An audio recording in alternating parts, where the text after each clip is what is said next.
Assalamualaikum warahmatullahi wabarakatuh. Sahabat beriman, bangsa Yahudi adalah bangsa yang biasa juga disebut Bani Israel. Julukan Bani Israel ini disebutkan pada Nabi Yakub alaihissalam yang punya sebutan Israel, yang artinya kekasih Allah. Julukan tersebutlah yang membuat bangsa Yahudi merasa derajatnya lebih tinggi dibandingkan bangsa-bangsa lainnya. Kelakuan bangsa Yahudi yang sering meremehkan atau menghina bangsa lain bahkan sudah dicatatkan dalam kitab suci Al-Quran. Setidaknya ada 3 janji Allah Subhanahu wa Ta'ala kepada bangsa Yahudi. Lantas, apa janji Allah yang disebutkan Al-Quran kepada Yahudi? Seperti apa wujud janji Allah Subhanahu wa Ta'ala kepada Yahudi? Dan kapankah kebangkitan kaum Muslim yang dijajah Yahudi? Simak ulasannya dengan menonton video ini hingga akhir. Tentunya hanya di channel Islam Populer. Tapi sebelum lanjut, jangan lupa klik subscribe, like, dan lonceng notifikasi untuk mendukung channel ini agar terus menyiarkan syiar Islam.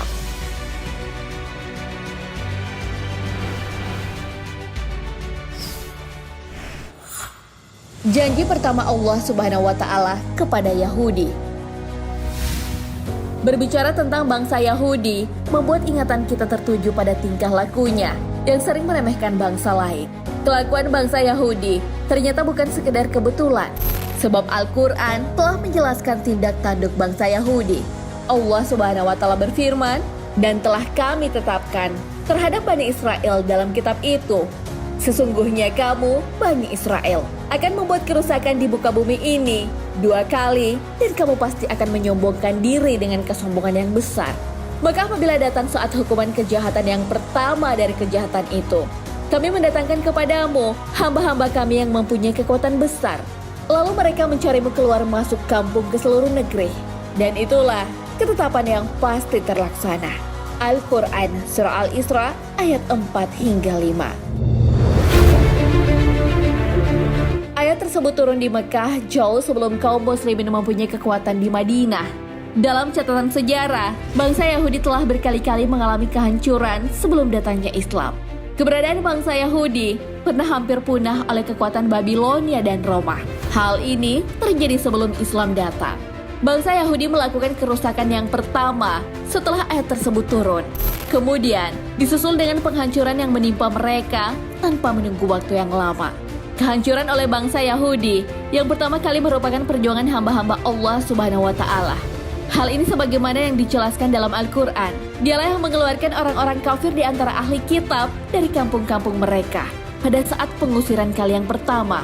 Kamu tidak menyangka bahwa mereka akan keluar, dan mereka pun yakin bahwa benteng-benteng mereka akan dapat mempertahankan mereka dari siksaan Allah.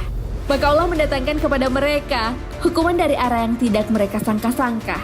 Dan Allah mencampakkan ketakutan ke dalam hati mereka. Mereka memusnahkan rumah-rumah mereka dengan tangan mereka sendiri dan tangan orang-orang yang beriman. Maka ambillah kejadian itu untuk menjadi pelajaran, hai orang-orang yang mempunyai pandangan. Al-Quran Surah Al-Hasyr ayat 2. Pengusiran dan kehancuran bangsa Yahudi yang pertama kali mengakibatkan koloni-koloni mereka tersebar ke penjuru negeri.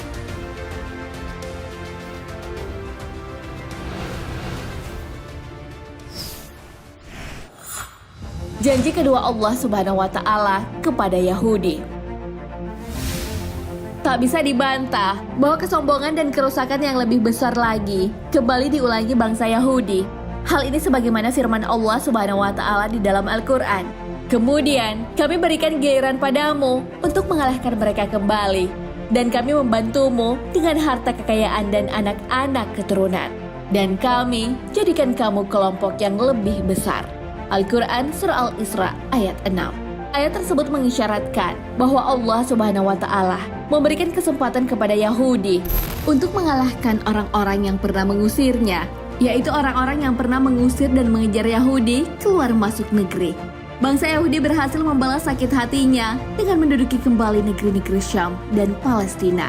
Yahudi juga mengalahkan pengaruh kaum muslimin di wilayah tersebut. Maha benar Allah Subhanahu wa Ta'ala yang menunjukkan janji kedua kepada Yahudi setelah kehancuran yang pertama kalinya. Hal ini terbukti dengan melimpahnya ekonomi maupun politik terhadap bangsa Yahudi Israel. Imigran Yahudi mengalir deras dari segala penjuru negeri ke bumi Palestina tanpa bisa dicegah kaum muslimin. Kekuatan ekonomi dan militer barat hampir seluruhnya berdiri di belakang Yahudi. Karenanya, kesombongan Yahudi pun meningkat hingga saat ini. Sejarah mencatatkan lembaran hitam kaum muslimin akibat ulah bangsa Yahudi.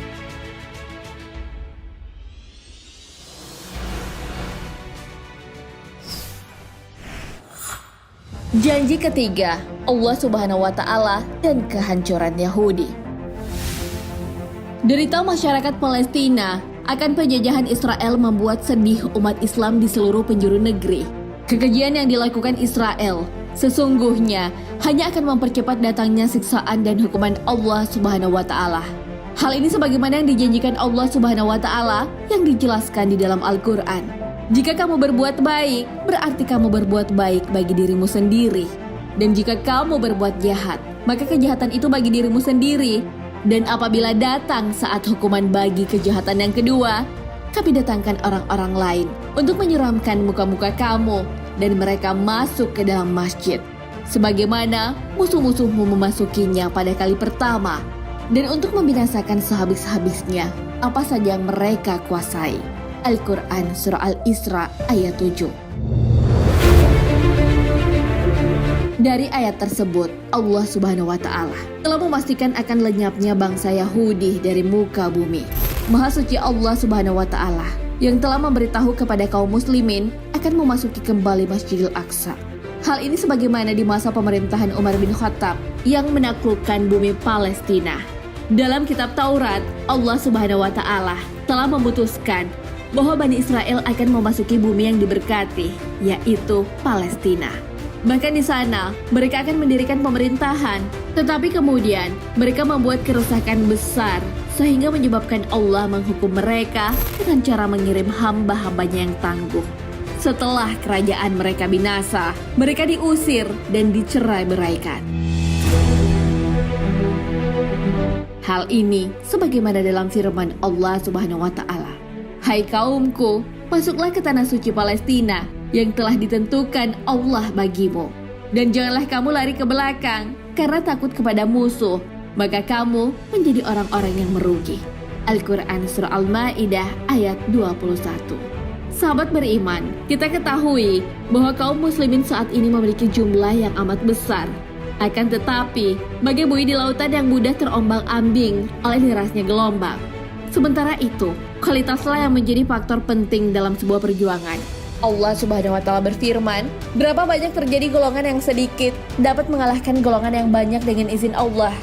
Dan Allah beserta orang-orang yang sabar. Al-Quran Surah Al-Baqarah ayat 249. Wallahu a'lam bishawab. Sahabat beriman, jangan lupa berbagi informasi dengan share video ini, karena sebaik-baik manusia adalah yang paling bermanfaat bagi manusia. Wassalamualaikum warahmatullahi wabarakatuh.